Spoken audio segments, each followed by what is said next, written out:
6장 안식일의 주인.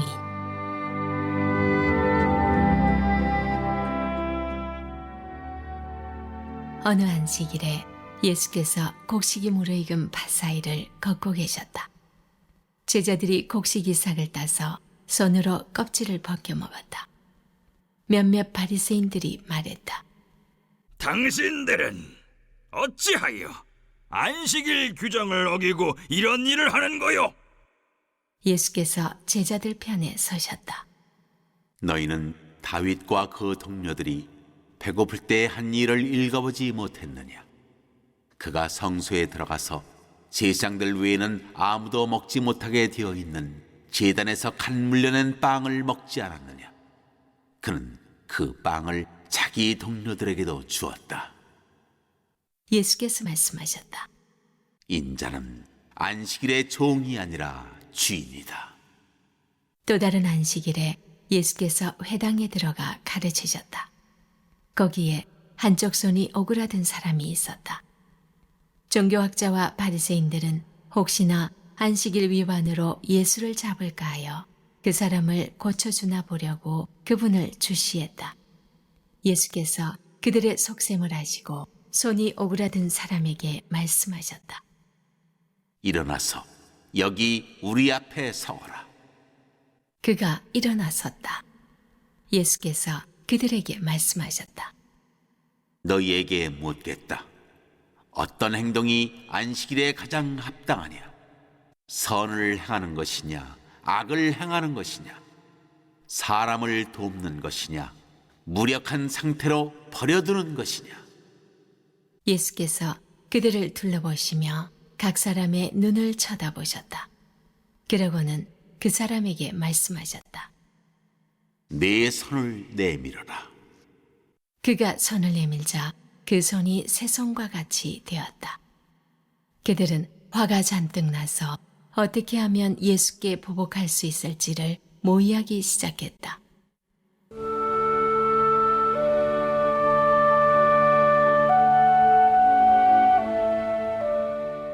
열두 사도를 임명하시다.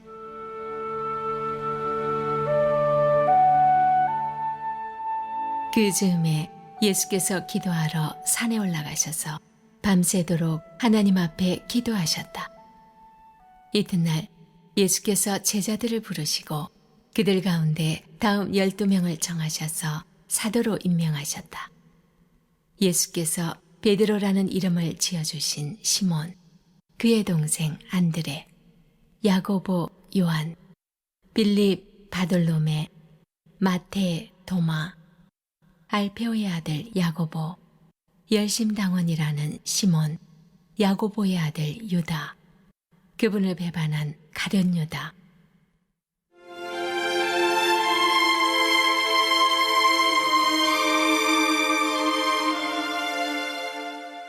너희는 복이 있다.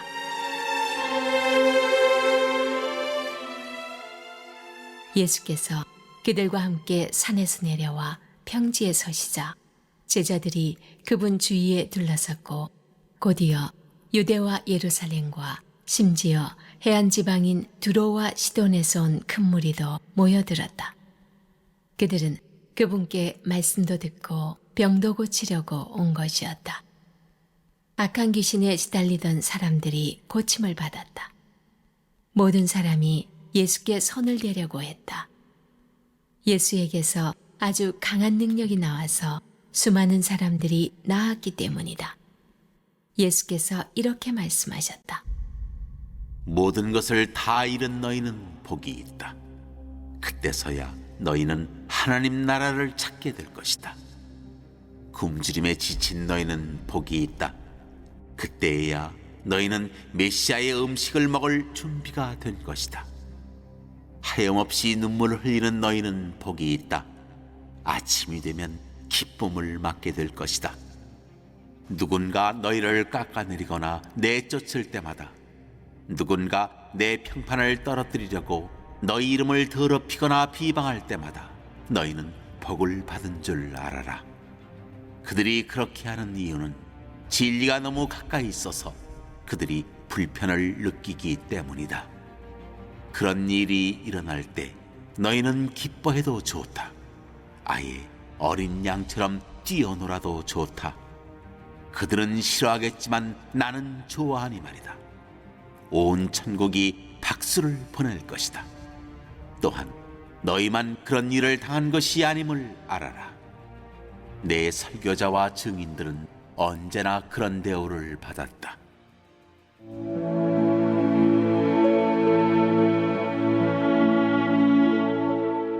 너희 삶을 거저 주어라.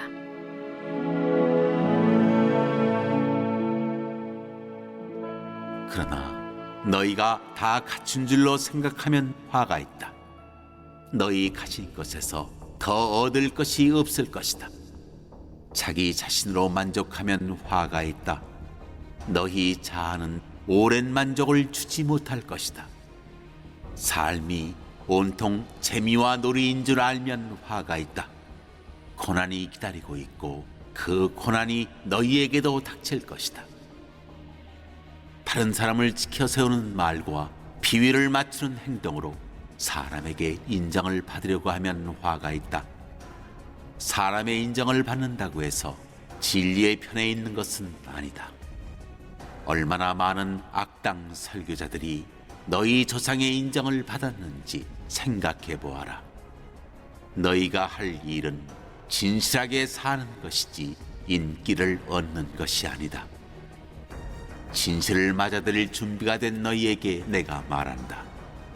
너희 원수를 사랑하여라. 원수가 어떻게 하든지 너희는 최선의 모습을 보여라. 누가 너희를 힘들게 하거든 그 사람을 위해 기도하여라. 누가 네 뺨을 치거든 그 자리에 서서 맞아라. 누가 네 셔츠를 움켜쥐거든 내 가장 좋은 외투까지 잘 포장해 선물로 주어라. 누가 너를 억울하게 이용하거든 종의 삶을 연습하는 기회로 삼아라. 똑같이 갚아주는 것은 이제 그만하여라. 너그럽게 살아라. 여기 간단하고 유용한 행동 지침이 있다. 사람들이 너희에게 무엇을 해주면 좋겠는지 자문해 보아라. 그리고 너희가 먼저 그들에게 그것을 해주어라. 너희가 사랑할 만한 사람만 사랑하면 칭찬을 바랄 수 있겠느냐? 그것은 죄인도 늘 하는 일이다. 너희가 너희를 돕는 사람만 돕는다면 상급을 바랄 수 있겠느냐? 그것은 죄인도 흔히 하는 일이다. 너희가 받을 것을 바라고 베푼다면 그것을 베품이라 할 수 있겠느냐? 아주 인색한 전당포 주인도 그 정도는 한다. 내가 너희에게 말한다. 너희 원수를 사랑하여라. 보상을 바라지 말고 돕고 베풀어라. 내가 장담한다. 절대로 후회하는 일은 없을 것이다. 우리가 최악의 상태에 있을 때에도 하나님께서 우리를 향해 너그럽고 인자하신 것처럼 너희도 하나님이 주신 너희 신분에 합당하게 살아라. 우리 아버지께서 친절하시니 너희도 친절하여라. 사람들의 흠을 들추어내거나 실패를 꼬집거나 잘못을 비난하지 마라. 너희도 똑같은 대우를 받고 싶지 않거든 말이다. 의기소침해 있는 사람을 정죄하지 마라. 그 가혹한 태도는 부메랑이 되어 너희에게 되돌아올 것이다. 사람들을 너그럽게 대하여라. 그러면 삶이 한결 여유로워질 것이다. 너희 삶을 거저 주어라. 그러면 삶을 돌려받게 될 것이다. 돌려받는 정도가 아니라 축복까지 덤으로 받게 될 것이다. 받는 것보다 주는 것이 더 낫다. 베풀면 베품을 낳는다. 예수께서 속담을 들어 말씀하셨다. 눈먼 사람이 눈먼 사람을 인도할 수 있느냐? 둘 다 구덩이에 빠지지 않겠느냐? 제자가 스승을 가르칠 수 없는 법이다. 핵심은 너희가 누구를 선생으로 모시고 따를지 신중히 선택하라는 말이다. 내 이웃의 얼굴에 묻은 얼룩은 보면서 자칫 내 얼굴에 추한 비웃음은 그냥 지나치기 쉽다. 내 얼굴이 멸치로 일그러져 있는데 어떻게 뻔뻔스럽게 내가 내 얼굴을 씻어주겠다고 말하겠느냐.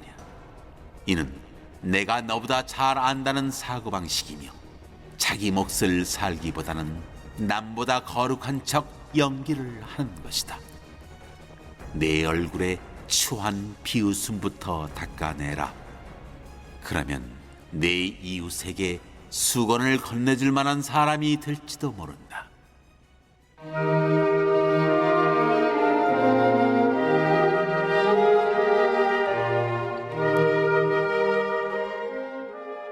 말씀을 삶으로 실천하여라.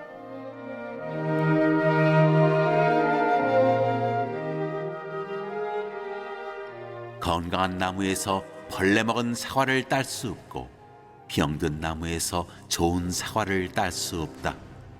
사과의 건강을 보면 나무의 건강을 알 수 있다. 먼저 너희는 생명을 주는 삶에서부터 시작해야 한다. 중요한 것은 너희 말과 행동이 아니라 너희 됨됨이다. 참된 말과 행동은 너희의 참된 존재에서 흘러넘치는 것이다. 너희는 내게 예의를 갖춰 예 선생님, 옳습니다 선생님 하면서도 어째서 내가 명하는 것은 하나도 행하지 않느냐. 내가 너희에게 하는 이 말은 너희 삶에 덧붙이는 장식이나 너희 생활 수준을 높여주는 리모델링 같은 것이 아니다. 내 말은 추춧돌과도 같아서 너희는 내 말 위에 인생을 지어야 한다. 너희가 내 말을 너희 삶으로 실천하면 너희는 땅을 깊이 파서 반석 위에 집의 기초를 놓은 현명한 목수와 같다. 강둑이 터져 강물이 들이쳐도 그 집은 꿈쩍도 하지 않는다. 오래 가도록 지어진 집이기 때문이다. 그러나 너희가 내 말을 성경 공부 때만 사용하고 삶으로 실천하지 않으면 너희는 추춧돌을 생략하고 집을 지은 미련한 목수와 같다. 강물이 불어 집에 들이치자 그 집은 맥없이 무너지고 말았다. 완전히 유실되고 말았다. 그림자의 시대, 실체의 시대, 마른 시대, 온전한 시대, 살리는 안식일, 죽음의 안식일에 대해 묵상해 보시기 바랍니다. 1, 2절입니다. 본문 시간과 장소가 분명하게 나타납니다. 시간은 안식일이고요. 공간은 밀밭입니다. 이때 예수님 제자들이 밀리사과를 잘라 손으로 비비어 먹습니다. 신명기 23장 25절에 의하면 제자들의 행동은 비난받을 일이 아닙니다. 약자를 보호하고 이웃을 배려하는 신명기 정신이 잘 반영되어 있는 구절이죠. 그러나 안식일에는 추수가 금지되어 있기 때문에 바리새인들은 제자들이 안식일을 범했다고 비난합니다. 밀리사과를 잘라먹는 제자들의 배고픈 상황은 바리새인들의 안중에 없었습니다. 신명기 정신에 나타난 이웃을 배려하고 약자를 보호하는 것에는 관심이 없었던 것이죠. 오로지 예수님과 제자들의 잘못을 발견하여 비난할 구실을 찾으려 했습니다. 율법 조문을 지키는 것에만 집중하지 율법 정신을 실천하는 것은 신경 쓰지 않았습니다. 이들은 율법 정신으로 충만한 것이 아니라 비판으로 충만했는데 이는 결국 그들이 분노로 충만하게 되는 결과를 낳습니다. 3절로 5절입니다. 예수님은 바리새인들의 비난에 다윗 일화를 예로 드시죠. 사울에게 쫓기던 다윗과 그의 소년들이 노베에 있는 제사장 아히멜렉에게 갔습니다. 굶주렸던 그들은 아히멜렉에게 먹을 것을 청했죠. 그러나 아히멜렉에게는 성소에서 제사 드릴 때 사용했던 진설병 외에는 다른 것이 없었습니다. 진설병은 거룩한 떡이죠. 오직 제사장들만 먹도록 허락되었는데요. 다윗은 자신과 자신의 부하들이 제의적으로 정결하다고 생각했을 뿐 아니라 아마도 자신들이 가는 길을 거룩한 직무로 여긴 것 같습니다. 그래서 거룩한 직무를 담당한 제사장만 먹을 수 있는 진설병을 다윗과 그의 부하들이 먹었습니다. 다윗은 율법에 겉으로 나와 있는 조문은 어겼지만 그 정신을 추구하며 산 것이죠. 예수님은 다윗이 율법을 어떻게 해석하고 적용했는지 말씀하시면서 자신과 다윗을 비교하십니다. 다윗이 만일 자신의 길을 거룩하게 여기고 율법을 어기면서까지 거룩한 떡을 먹었다면 다윗보다 크신 하나님 아들 예수님이 그렇게 하지 못할 이유가 없는 것입니다. 인자는 누가복음에서 하나님의 영광과 권위로 세상에 임하여서 심판하시는 분을 말합니다. 안식일의 주인이라는 말은 인자가 안식일에 종속되거나 얽매이는 분이 아니라는 뜻이죠. 인자는 안식일을 주시고 안식일 계명을 만드신 하나님 권위를 입고 오신 분입니다. 이제 그런 인자가 안식일을 해석하고 적용하십니다. 인자가 내세우는 하나님 나라에서는 이런 해석과 적용이 백성의 삶의 원리가 되어야 하죠. 따라서 이 단락에 나오는 예수님과 안식일 관계는 앞의 단락 주제와 자연스럽게 연결됩니다. 주인과 접촉한다고 자신을 비난하며 또 금식과 기도와 관련해서 자신을 비난하던 바리새인들에게 예수님은 하나님 나라의 새로운 원리를 말씀하셨습니다. 낡은 율법 조문이나 유대 전통으로 예수님 사역을 판단하고 비난할 것이 아니라 예수님이 오셔서 여시는 새로운 하나님 나라, 왕 대신 예수님이 직접 그 나라의 원리를 명령하고 가르치시는 것을 받으라는 것이죠. 6절 7절입니다. 또 다른 안식이라는 말은 누가복음이 의도적으로 안식일 사건을 연결해서 예수님과 안식일에 관한 메시지를 전달하려는 것으로 이해해야 합니다. 누가복음의 안식일 논쟁은 두 에피소드 외에도 13장 10절, 14장 1절 등에 두 번 더 나옵니다. 시간 배경은 안식일이고 공간 배경은 회당인데요. 회당에서 가르쳤다는 언급은 있지만 구체적으로 어떤 내용을 가르치셨는지에 대해 본문을 밝히지 않습니다. 이 단락 초점이 안식일에 병을 고치시는 예수님에게 있다 하는 뜻이죠. 오른손 마른 사람은 아마도 마비 증세로 고통당하는 중풍병 환자를 가리키는 듯합니다. 서기관과 바리새인들이 예수님을 엿보고 있었습니다. 만약 예수님이 안식일에 병을 고친다면 그를 비난할 좋은 구실을 얻게 되기 때문이죠. 안식일에 전혀 병을 고치지 못하는 것은 아닙니다. 생명이 위급한 경우에는 안식일이랄지라도 병을 치료할 수 있었습니다. 그러나 회당에 있는 손이 마른 사람은 생명이 위중한 경우는 아니죠. 엿보다 하는 것은 주의 깊게 관찰하다 하는 뜻입니다. 예수님이 얼마나 유대인들의 눈엣 가시였는지 보여주는 것이죠. 유대인들이 얼마나 예수님을 정죄하는 데 혈안이 되어 있었는지 잘 보여주고 있습니다.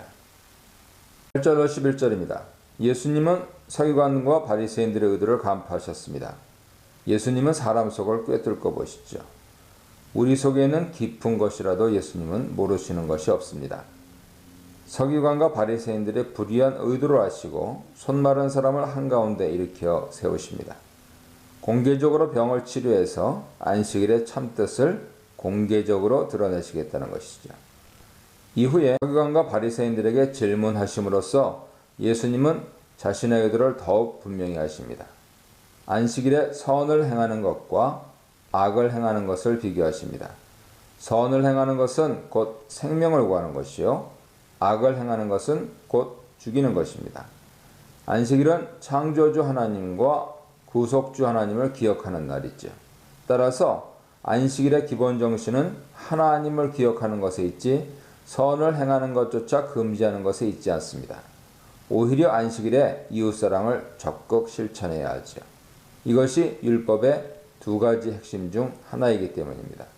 따라서 예수님은 자신이 지금 이 손 마른 사람을 고치는 것은 선을 행하는 것이요, 율법 정신을 적극 실천하는 것으로 보고 있습니다. 오히려 자신을 비판하는 것은 선 행하는 것을 비판하는 것이고 선을 행하지 않는 것이죠. 이는 악을 행하는 것입니다. 이 단락에 나오는 예수님 윤리에는 중간지대가 없습니다. 마침내 예수님은 사람들 가운데 손마른 사람을 세우시고 공개적으로 고치십니다. 고치다 하는 표현은 누가 행전에서 단 2번 사용됩니다. 이 구절 외아들이 예수님께 이스라엘의 회복을 질문할 때 사용됐죠. 예수님은 병든 자를 회복시키시고 고치시고 이스라엘을 회복시키시고 고치시는 분입니다. 약한 자, 가난한 자, 병든 자를 회복시키십니다. 이스라엘을 회복시키시고 하나님 나라를 세우시는 분입니다. 이 모든 일이 벌어진 후에 서기관과 바리새인들이 예수님께 대해 분노합니다. 그들은 분노로 충만해졌습니다. 같은 단어가 누가복음에서 성령 충만을 묘사할 때 사용되었는데요. 그들의 잘못된 모습이 성령 충만한 사람들과 대조를 이룹니다. 모태로부터 성령 충만했던 세례요한, 성령 충만하여 예수님과 그의 어머니를 만났던 엘리사벳, 성령 충만하여 예수님의 위대한 사역을 예언했던 사가랴와 대조를 이룹니다. 성령 충만하여 복음을 담대하게 전했던 사도들과도 대조를 이루죠. 마침내 성령 충만하셔서 시험을 이기시고 공생의 사역을 하셨던 예수님과 대조를 이룹니다. 그들은 오직 예수님을 비난할 생각, 예수님에 대한 분노로만 충만했습니다. 누가복음 6장 12절로 26절입니다. 기도, 제자, 능력, 하나님 나라와 복, 하나님 나라와 화에 대해 묵상해 보시기 바랍니다. 12절로 16절입니다. 중요한 순간마다 예수님은 기도하십니다. 세례받으실 때 제자들에게 자신이 메시아이심을 말씀하시고 최초로 인자의 고난과 부활을 말씀하실 때, 변화산에서 제자들에게 주기도를 가르치실 때, 십자가를 지시기 전 감람산에서 예수님은 기도하십니다. 이제 그는 제자들 중에 12사도를 세우시기에 앞서 밤새도록 기도하십니다. 특히 밤이 새도록이라는 표현은 오직 이 12사도를 세우시는 장면에만 나옵니다. 그만큼 예수님이 12사도를 세우는데 심혈을 기울이셨음을 알 수 있습니다. 다른 신약 성경과 달리 누가행전은 비교적 좁은 의미로 사도라는 호칭을 사용합니다. 비록 바울과 바나바를 사도라 호칭하지만 예수님이 공생의 사역 중에 12사도를 세우시는 것을 언급하면서 12사도의 위치를 강조합니다. 가룟 유다를 대신할 사도로 마띠아가 뽑히는 과정을 상세하게 설명할 뿐 아니라 초대교회 초기 사역이 12사도를 중심으로 전개됨을 강조합니다. 시몬 베드로와 구별하여 다른 시몬을 셀롯이라는 시몬이라고 하고 있는데요. 아람어 셀롯을 헬라어로 가나안인이라고 합니다. 셀롯은 주후 60년대 말 무장혁명을 시도하던 무리를 가리키는 것으로 보입니다. 따라서 셀롯 시몬은 예수님을 만나기 전에 무장혁명 운동을 꿈꾸던 자였을 것으로 추정됩니다. 결국 예수님 제자 무리에는 친로마 성향이었던 세리 출신 레위 마태가 있었고 반로마 운동을 했던 셀롯 시몬도 있었습니다. 그들은 자신들의 정치적 성향을 뒤로하고 하나님 나라 정치에 매진하게 됩니다. 17절로 19절입니다. 예수께서 기도를 마치시고 사도를 세우신 후 산에서 내려오시자 많은 제자 무리와 백성들이 예수님을 따랐습니다. 이들은 유대 사방과 예루살렘, 두로와 시돈의 해안으로부터 온 사람들이었습니다. 예수님의 말씀도 듣고 병 고침도 얻기 위해서 왔습니다. 더러운 귀신에 고난받는 자들도 예수님에 의해 치료됩니다. 귀신이 더럽다는 뜻은 악하다는 뜻이지만 또한 귀신이나 귀신 들린 사람이 하나님께 가까이 할 수 없는 죄의적 부정과 연관되어 있음을 암시합니다. 예수님은 이들을 치료하여 깨끗하게 하십니다. 그래서 하나님과의 관계가 회복되게 하십니다. 만지다는 원래 구약에서 죄의 문맥에 자주 사용되던 단어였죠. 누가복음에서 부정한 자와 접촉하는 것은 바리새인들이 예수님을 비난하는 주요 이유였습니다. 그러나 예수님은 부정한 자와 교제하실 뿐 아니라 병든 자에게 손을 대서 치유하셨습니다. 본문에서도 예수님이 손을 대시자 능력이 나와 사람들이 치유되고 더러운 귀신이 떠나간다는 것이 암시되어 있습니다. 병든 사람 그리고 귀신 들린 사람과 접촉하면 부정한 자가 된다는 것이 유대인의 관점이었습니다. 그러나 예수님은 적극적으로 부정한 자와 접촉하셨을 뿐 아니라 부정한 자들이 예수님께 접촉했을 때 치유되고 거룩하게 됩니다. 왜냐하면 예수님은 하나님의 권위를 가지신 분이요 성령으로 충만한 분이기 때문이죠. 예수님의 능력은 자주 누가복음에서 성령과 함께 하나님의 권위와 함께 나타납니다. 20절로 23절입니다. 제자들에게 네 가지 복을 선언하십니다. 마태복음은 8복을 기록한 반면 누가복음은 이 단락에서 네 가지 복과 네 가지 화를 함께 언급하고 있습니다. 일반적으로 예수께서 선언하신 복을 얻기 위해서 우리가 노력해야 한다는 식으로 많이 가르치는데요. 예수께서 말씀하신 복은 어려움 가운데서도 믿음을 지키는 자들에게 주시는 선언입니다. 네 가지 복과 네 가지 화는 하나님 나라의 놀라운 반전을 의미하죠. 이 세상에서는 비록 가난하고 배고프고 울고 핍박당할지라도 하나님 나라에서 그들의 믿음을 갚아주시겠다는 은혜의 선언입니다. 반대로 이 세상에서는 부유하고 배부르고 웃고 칭찬받을지라도 하나님이 결국 심판하시겠다는 강력한 경고입니다. 가난한 자가 받게 될 복은 하나님 나라입니다. 가난한 자와 하나님 나라의 연결은 이미 4장 18절에 암시됐습니다. 가난한 자는 단지 물질적으로 궁핍한 자라기보다는 가난하여서 하나님을 갈망하는 경건함을 가진 자입니다. 하나님 나라는 물론 미래적인 복이지만 현재에도 임하지요. 하나님 나라는 이미 가난한 자의 것이요 미래에 완전히 성취될 것입니다. 줄인 자는 배부를 것이고 우는 자는 웃게 될 것입니다. 줄인 자는 가난한 자의 또 다른 표현이죠. 가난한 자는 줄일 수밖에 없고 그래서 그는 웃음보다 울음과 더 친숙합니다. 그러나 그러한 고통 속에 하나님을 찾을 때 하나님 나라에서 그는 배부를 것이고 진정 즐거워하게 될 것입니다. 예수님 때문에 핍박당하고 고통당하는 사람들도 복되죠. 예수님은 핍박당하는 사람들에게 기뻐하라고 격려하십니다. 하늘에서 상이 클 것이기 때문입니다. 하늘에서 그들의 믿음의 정당성이 확인될 것입니다. 지금의 수고와 충성이 하늘에서 보상될 것입니다. 또한 선지자들도 그렇게 핍박당했기 때문에 그들로 기뻐하라고 하십니다. 참된 믿음의 표시가 바로 핍박이기 때문입니다. 24절로 26절입니다. 네 가지 복을 선언하신 후 이제 네 가지 화를 선언하십니다.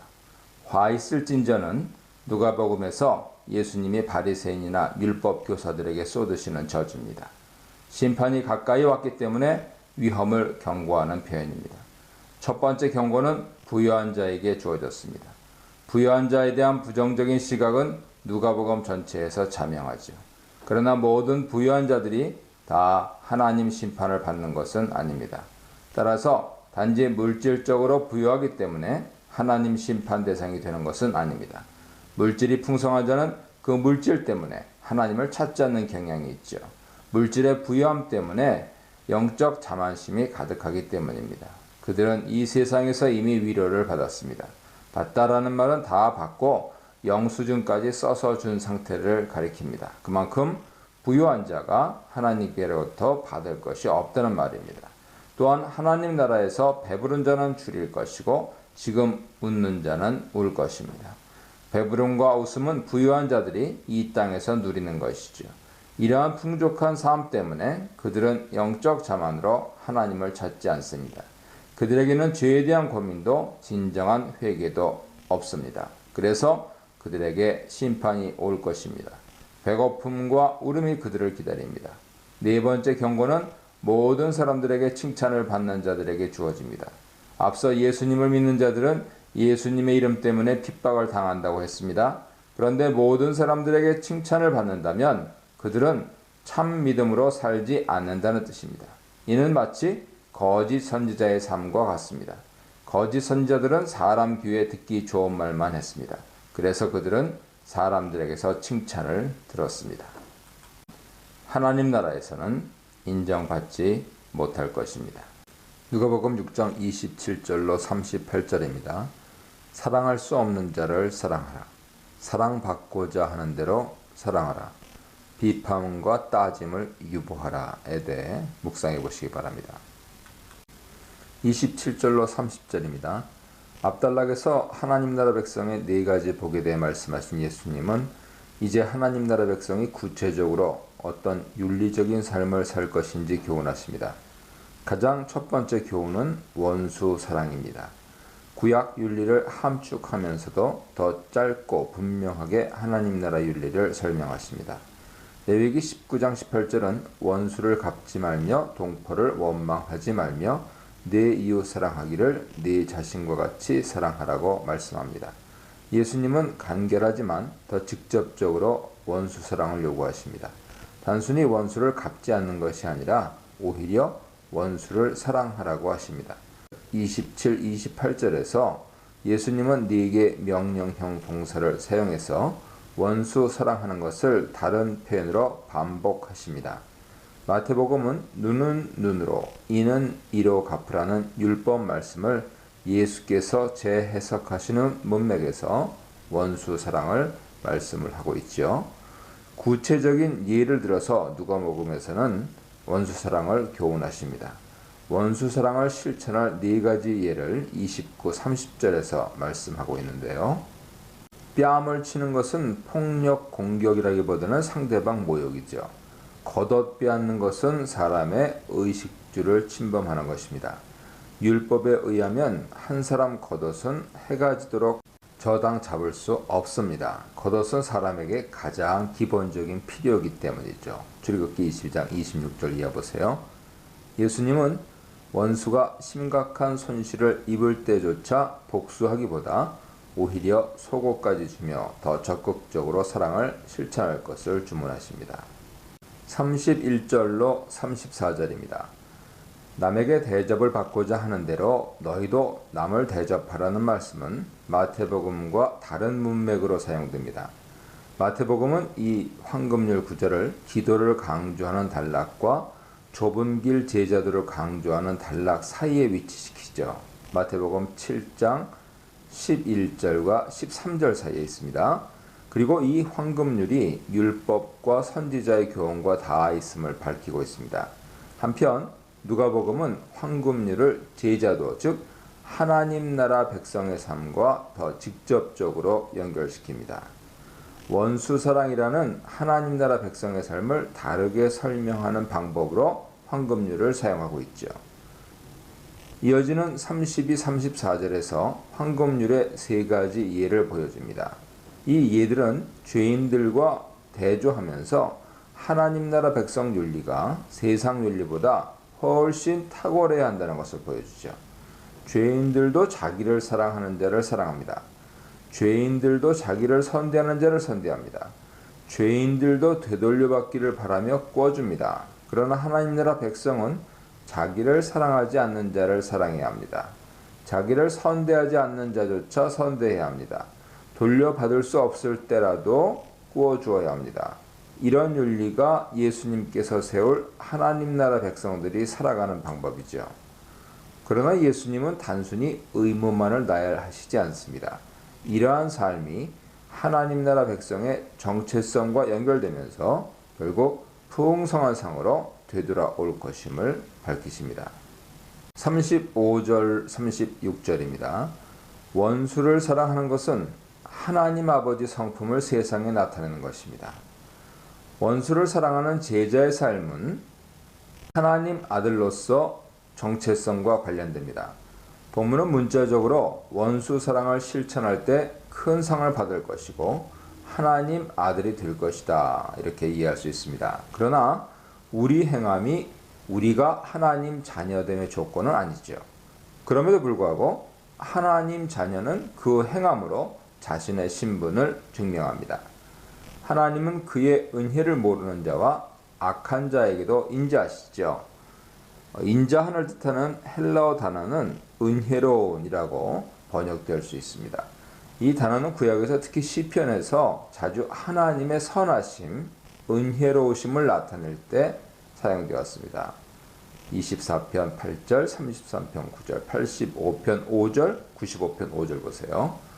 베드로는 주의 인자하심, 은혜로우심을 맛보았으면 모든 죄를 버리고 갓난아기같이 순전하고 신령한 젖을 사모하라 권면합니다.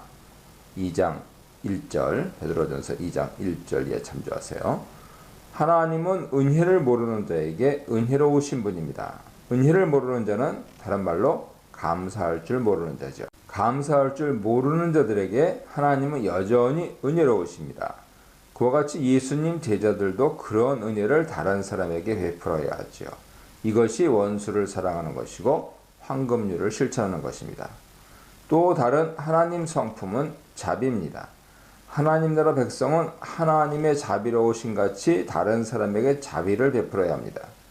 구약에서 우리는 어렵지 않게 자비로우신 하나님을 만날 수 있죠. 하나님 나라 백성은 이런 자비로운 하나님 자녀이기 때문에 하나님 성품을 닮아야 합니다. 자비의 최고봉은 원수 사랑이죠. 하나님이 자신을 거역한 이스라엘을 사랑하시고 자비를 베푸신 것처럼 원수를 사랑하는 것입니다. 하나님이 자신을 거역한 세상을 사랑하시고 독생자를 세상에 보내신 것처럼 원수를 사랑하는 것입니다. 37, 38절입니다. 하나님 나라 백성의 네 번째 삶의 원리는 비판하지 않고 용서하는 것입니다. 비판하지 않고 오히려 다른 사람에게 너그럽게 베푸는 것입니다. 비판하는 것은 하나님 영역이죠. 그리스도 제자는 선악을 분별해야 합니다. 그러나 다른 사람을 정죄하고 비판하는 것은 피해야 합니다. 왜냐하면 사람을 정죄하고 심판하시는 것은 하나님 영역이기 때문이죠. 시편 5편 10절, 32편 2절, 잠언 12장 2절 참조하세요. 따라서 바울은 심판을 하나님께 맡기고 원수가 줄이거든 먹이고 목마르거든 마시게 하라 권면합니다. 용서하다를 뜻하는 헬라어 단어는 풀어주다, 놓아주다를 뜻하기도 합니다. 따라서 앞서 나온 비판, 심판과 정죄라는 단어와 함께 재판 상황을 연상시키죠.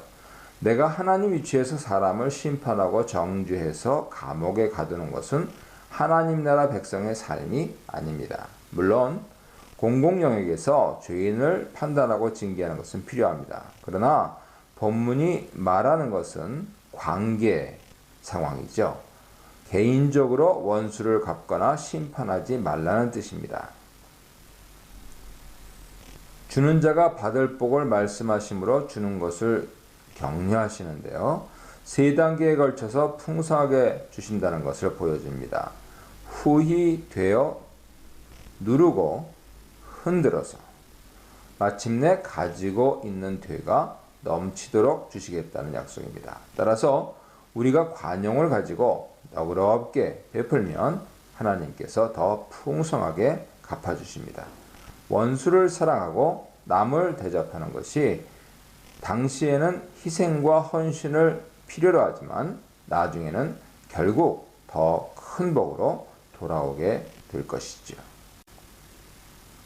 요약하면 6장 27절로 38절에 나오는 하나님 나라 백성의 네 가지 원리는 원수 사랑이라는 한 가지 주제의 다른 표현이라 할 수 있습니다.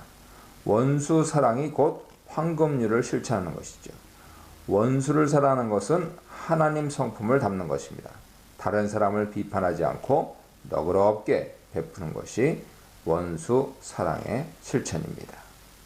누가복음 6장 39절로 49절입니다.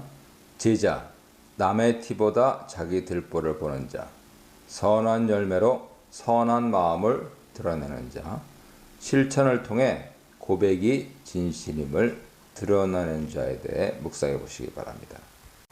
39, 40절입니다. 두 개 질문을 가지고 예수님은 제자들에게 맹인이 아니라 예수님을 닮은 온전한 자가 되라고 권면하십니다. 영적으로 어두운 사람은 자신과 같은 다른 사람을 인도할 수 없죠. 만약에 인도한다면 결국 둘 다 심각한 위험에 처하게 될 것입니다. 맹인은 영적 자만심 때문에 다른 사람을 비판하고 정죄하는 사람이죠. 자신의 부족을 알지 못하고 다른 사람의 부족을 비웃는 사람입니다. 이런 사람들끼리 가르치고 배운다면 결국 하나님의 심판을 면치 못할 것입니다. 이런 의미에서 이 구절은 37, 38절과 연결되고 41, 42절과도 연결됩니다. 두 부분 다 영적 자만심으로 다른 사람을 비판하는 것을 경계하고 있기 때문입니다. 자기의로 가득 차서 다른 사람을 비판하고 정죄하는 사람을 따라가지 말아야 합니다. 또한 비판과 정죄 정신으로 다른 사람을 가르치는 것을 피해야 합니다. 그러므로 영적 어두움과 자만심에서 벗어나기 위해서는 영적으로 깨어있는 온전한 선생을 만나야 합니다. 제자는 선생보다 높지 못합니다. 그는 선생을 따라하며 배우는 자죠. 제자의 최고 목표는 선생을 넘어서는 것이 아니라 선생을 닮는 것입니다. 온전한 선생이신 예수님을 닮는 것이죠. 온전하게 되다라는 문맥에서 다른 사람 허물을 덮어주고 용서하고 그에게 친절하게 대하는 것입니다. 예수님은 원수를 사랑하시면서 용서와 친절의 본을 보여주셨습니다. 그렇다면 어떻게 예수님처럼 온전하게 될 수 있을까요? 베드로는 하나님께서 그의 백성을 온전하게 만드신다고 고백합니다. 히브리서 기자도 하나님께서 그의 수신자들을 온전하게 하시기를 기도합니다. 그러나 이것은 또한 사람이 힘써야 할 부분이죠. 베드로전서 5장 10절, 히브리서 13장 21절, 고린도전서 1장 10절, 갈라디아 6장 1절 보세요. 따라서 한 사람이 예수님을 닮아 온전하게 되는 것은 하나님의 은혜이면서 동시에 사람의 노력이 있어야 합니다. 하나님 은혜로 우리는 다른 사람을 비판하는 것이 아니라 용서하고 격려하는 사람이 될 수 있습니다. 동시에 나의 자만과 영적 무지를 하나님께 고백하며 결단하는 것이 필요합니다. 41절 42절입니다. 들보와 티를 사용해서 자신의 죄와 다른 사람의 잘못을 비교 대조하고 있습니다.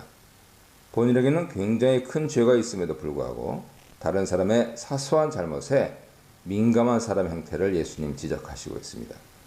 예수님 말씀의 요지는 먼저 자신을 돌아보라는 것입니다.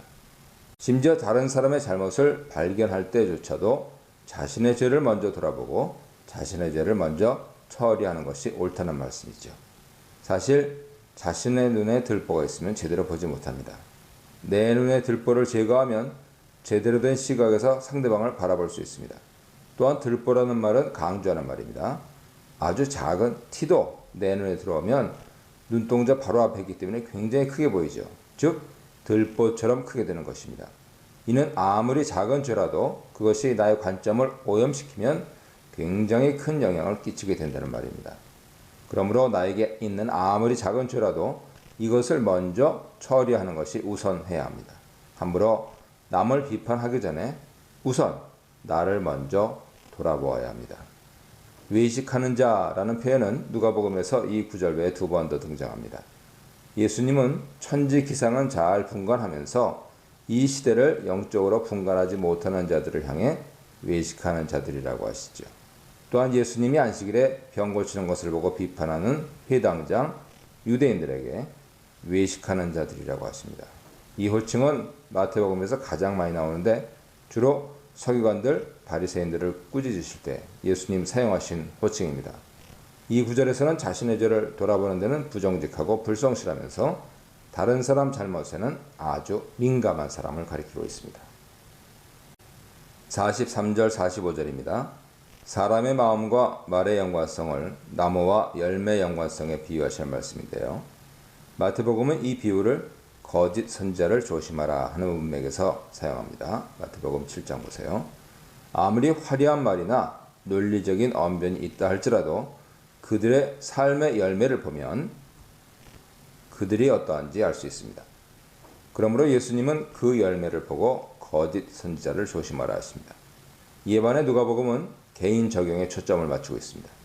자신을 돌아보는 것을 위해 나무와 열매 비유를 사용하고 있습니다. 사람이 먹기에 적합한 열매는 적합한 열매를 맺도록 되어 있는 나무에서만 나오죠. 그 열매를 보면 그 나무가 무엇인지 알 수 있습니다. 이와 같이 사람 마음에서 입으로 말이 나오기 때문에 그 말을 보고 그 사람 마음을 알 수 있습니다. 그 사람 마음에 선한 것들이 보물이 되어 쌓여 있으면 그 사람은 선한 말을 하지만 마음에 악한 것들이 쌓여 있으면 그 사람의 입은 악한 말 내뱉을 것입니다. 이는 앞서 나오는 41, 42절과 연결됩니다. 다른 사람에 대한 미움이나 시기가 마음속에 있으면 입에서 비판이나 정죄의 말이 나옵니다. 반면에 다른 사람에 대한 사랑이나 용서의 마음이 있으면 입에서 격려와 화해의 말이 나오죠. 그러므로 무엇보다 자신의 마음을 잘 다스리는 것이 중요합니다. 선이 있으면 그것을 잘 간직해야 하고 악이 있으면 그것을 제거해야 합니다. 마음속에 있는 악을 회개하고 그 회개에 합당한 열매를 맺는 것이 중요합니다. 46절, 49절입니다. 예수님은 자신을 따르는 자들이 말과 행동을 일치하기를 주문하십니다. 먼저 예수님을 주님으로 부르는 자들에게 말씀하십니다. 여기서 주는 선생님 혹은 선지자를 존경의 마음을 담아 높여드리는 표현이죠. 마태복음에서는 랍비라 불렸는데 누가복음에서는 마스터 그리고 나아가 퀴리오스라고 불립니다. 예수님을 그렇게 존경하면서 그의 말씀을 순종하지 않는 것에 대해 지적하십니다. 이어 말과 행동이 일치하는 사람을 비유하시죠. 예수님 말씀을 들을 뿐 아니라 그 말씀을 지켜 순종하는 자는 집을 지을 때 주추를 반석 위에 넣는 것과 같습니다. 주추를 넣기 위해서는 땅을 파고 반석을 놓아야 하죠. 이렇게 반석 위에 주추를 넣고 집을 짓는 것은 번거롭고 노력, 시간이 많이 듭니다. 그러나 이러한 수고의 효과는 탕류가 그 집에 부딪힐 때 드러납니다. 탕류는 신앙생활 하는 동안 경험하는 다양한 시험과 환난을 가리킵니다. 이러한 인생의 여러 가지 어려움 속에서도 신앙 기초가 튼튼한 사람은 그 모든 역경을 담대히 이길 수 있습니다. 따라서 신앙생활에서 승리하려면 말씀을 듣고 행해서 신앙의 기초를 튼튼하게 해야 합니다. 한편 예수님 말씀을 듣고 순종하지 않는 것은 주추 없이 집을 흙 위에 짓는 것과 같습니다. 이 경우에 짓기는 쉬울지라도 탕류가 오면 결정적인 심각한 피해가 발생하죠. 신앙의 어려움이 찾아올 때 그 집의 기초가 약하기 때문에 쉽게 무너질 수 있습니다. 따라서 처음에 힘들더라도 우리가 말씀을 듣고 지키는 것에 힘써야 하는 이유가 바로 여기에 있습니다.